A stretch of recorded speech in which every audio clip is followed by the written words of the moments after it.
नमस्कार। आज ज्यामिति की दुनिया में चलते हैं और एक बहुत ही दिलचस्प पहेली सुलझाते हैं। सोचिए, क्या सिर्फ 3 आसान से निर्देशों से एक ऐसा त्रिभुज बनाया जा सकता है जो हर बार बिना किसी बदलाव के बिल्कुल वैसा ही बने? आइए इसी सवाल का जवाब ढूंढते हैं। तो चुनौती कुछ ऐसी है। मान लीजिए कि किसी को सिर्फ 3 माप दिए गए हैं। तो क्या इन 3 मापों से एक ऐसा अनोखा यूनिक त्रिभुज बन सकता है जिसका कोई दूसरा रूप हो ही ना? यही वो पहेली है जिसे हम आज हल करने वाले हैं। और ये रहा हमारा वो ब्लूप्रिंट। हमें 3 बातें पता हैं। एक तो समकोण है, मतलब 90 डिग्री का एंगल। एक साइड है जिसकी लंबाई 4 सेंटीमीटर है, और उस त्रिभुज का कर्ण जो 5 सेंटीमीटर लंबा है। बस इतना ही।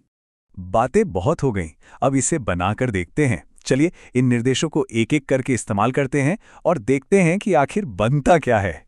तो सबसे पहला काम, हम इसका आधार यानी बेस बनाते हैं। एक सीधी लाइन खींचते हैं, मान लीजिए BC, जो एकदम 4 सेंटीमीटर लंबी हो। फिर पॉइंट B से एक सीधी किरण ऊपर की तरफ खींचेंगे जो हमारे बेस के साथ बिल्कुल 90 डिग्री का कोण बनाए। देखिए, हमारे समकोण त्रिभुज का ढांचा तैयार हो गया। अब आता है सबसे मजेदार हिस्सा। हमें तीसरा कोना ढूंढना है, और वो भी एकदम सटीक जगह पर। इसके लिए हम अपना प्रकार उठाएंगे और उसे 5 सेंटीमीटर पर सेट करेंगे। ये हमारे कर्ण की लंबाई है। फिर प्रकार की नोक को C पर रखकर एक चाप यानी आर्क लगा देंगे। और ये देखिए, जहां पर हमारा चाप उस 90 डिग्री वाली लाइन को काटता है, बस वही है हमारा तीसरा और आखिरी पॉइंट, पॉइंट A। अब कुछ नहीं करना, बस A को C से जोड़ देना है और लीजिए, काम हो गया। तो ये रहा हमारा त्रिभुज ABC बनकर बिल्कुल तैयार है। हमने अपने ब्लूप्रिंट को हूबहू फॉलो किया। लेकिन अब असली सवाल उठता है, अगर कोई और भी इसी ब्लूप्रिंट का इस्तेमाल करे तो क्या उसका त्रिभुज भी एकदम हमारे जैसा ही दिखेगा? चलिए, अब इसे परखने का वक्त आ गया है।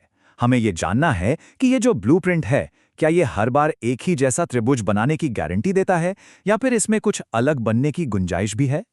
ऐसा करते हैं, कल्पना करते हैं कि किसी और ने भी बिल्कुल यही ब्लूप्रिंट इस्तेमाल करके एक त्रिभुज बनाया जिसका नाम है XYZ।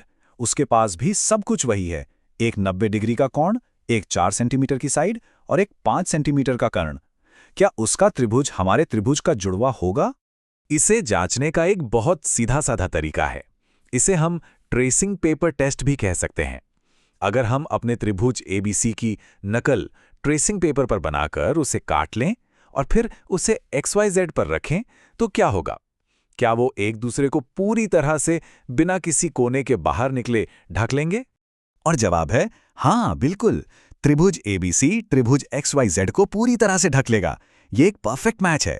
इससे ये बात साफ हो जाती है कि हमारा ब्लूप्रिंट हर बार एक ही अनोखा त्रिभुज बनाता है। तो ये तो हमने करके देख लिया, पर इस पूरी प्रक्रिया के पीछे एक पक्का ज्यामितीय नियम काम कर रहा है। चलिए अब उस नियम को जानते हैं। इसी को ज्यामिति की भाषा में कहते हैं समकोण कर्ण भुजा या RHS सर्वांग समता नियम। इसका सीधा सा मतलब है कि अगर 2 समकोण त्रिभुज हैं और दोनों का कर्ण बराबर है और दोनों की कोई भी एक संगत भुजा बराबर है, तो वो दोनों त्रिभुज हर लिहाज से एक जैसे होंगे, मतलब सर्वांग सम होंगे। इस नियम को याद रखना बहुत आसान है। बस RHS याद रखिए। R मतलब राइट एंगल यानी समकोण, H मतलब हाइपोटेन्यूज यानी कर्ण, और S मतलब साइड यानी कोई भी एक संगत भुजा। अगर ये 3 शर्तें पूरी हो गईं तो समझ लीजिए कि त्रिभुज सर्वांगसम है। पक्का। तो इस सब का निचोड़ क्या है? निचोड़ ये है कि किसी त्रिभुज के आकार को लॉक करने के लिए हमें उसकी सारी जानकारी की जरूरत नहीं होती। खासकर समकोण त्रिभुज के मामले में एक 90 डिग्री का कोण, उसकी सबसे लंबी भुजा यानी कर्ण और कोई भी एक और भुजा, बस इतना ही काफी है। तो अब जब ये इतना मजबूत नियम हमें पता चल गया है, तो ये सोचने वाली बात है कि असल दुनिया में, जैसे आर्किटेक्चर में या इंजीनियरिंग में, ये नियम कहाँ-कहाँ काम आ सकता है। ये और कौन से ज्यामितीय रहस्य सुलझाने में हमारी मदद कर सकता है।